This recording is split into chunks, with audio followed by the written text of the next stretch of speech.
Thank you very much. This is a case, it's more than a couple of years old, and more bombshells keep being dropped, and we can talk about that latest indictment that came down today. But let's kind of back up to the first story, and that's the state attorney general petitioning the Supreme Court to have Mr. Kaneshiro removed. This is entering kind of uncharted waters here. It's history making. I mean, it's very uncharted because normally disciplinary counsel is the agency that you go through in order to have an attorney's license suspended. But I think the attorney general is saying, look, nothing's being done.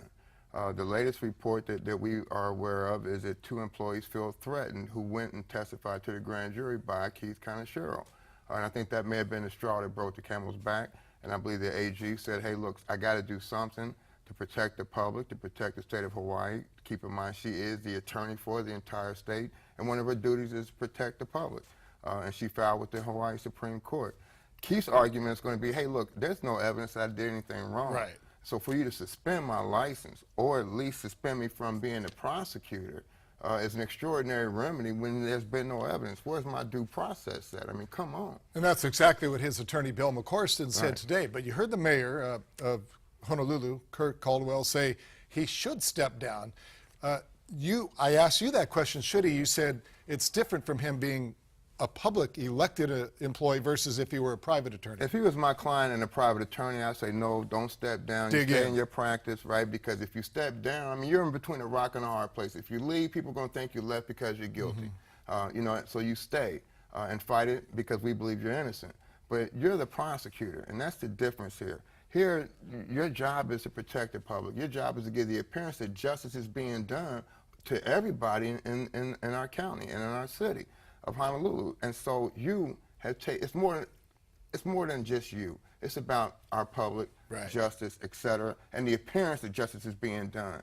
And for you to step aside and let the people know, look, I haven't done anything wrong. I'm actually innocent, but I'm going to step aside because I want everybody to know that justice is being administered fairly in my department, and it's in good hands while I step aside. Okay, that takes us then now to every defense attorney out there who has had a client convicted that says, I want to go back now and look at every case that either Keith Kaneshiro or Catherine Kealoha has put their fingers on.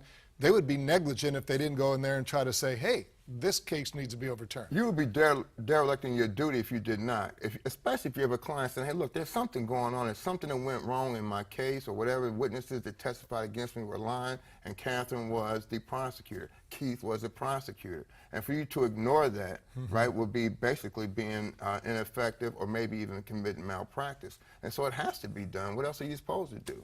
Where do you see this going? I mean, I have no idea. A year ago, I'd have predicted we'd be done by now. It's the case that continues to give, and give. This latest indictment is probably the most serious against Catherine. Because that is the one, you said the minimum if found guilty on conspiracy with drugs? It will be 10 to life based on the conspiracy she's charged with. And then what happens in federal court is based on the amount of drugs that were involved in the conspiracy, it adds up time, right? And so you have no idea until all that stuff gets calculated exactly how much time she's facing, but it's a lot.